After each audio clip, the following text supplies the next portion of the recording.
Hi guys, mga kamaster, magandang araw sa inyong lahat. Gusto ko lang pong i-share kung paano po tayo magpapalit ng battery sa ating susi ng sasakyan.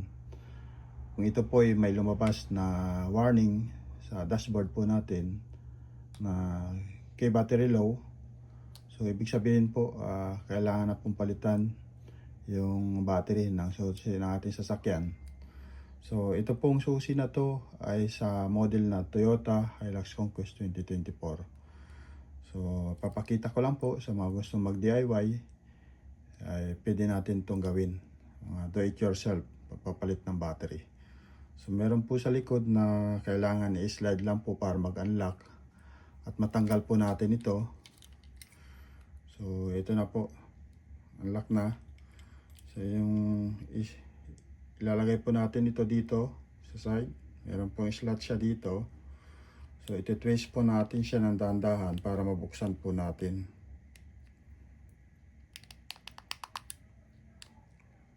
Ayan. Twist na po. Ayan po. Buksan natin. So kailangan po natin makita kung anong part number ng battery para masigurado po natin parehas. So ito po ay CR2032.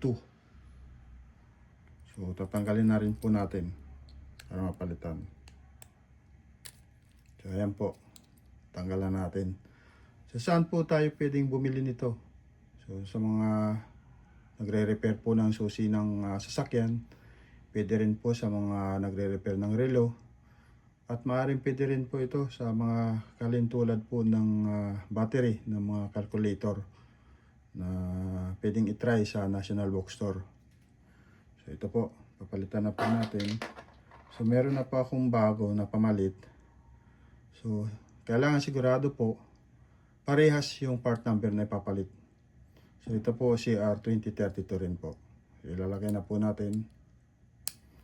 Ayan po, napakabilis lang ang paglagay. Ibabalik na po natin yung cover. Ayan.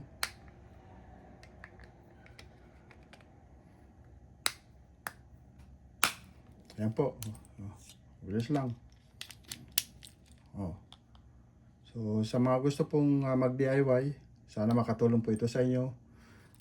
Napakabilis lang po ang pagpapalit ng battery. So ito lamang po guys. Maraming salamat. Bye bye guys.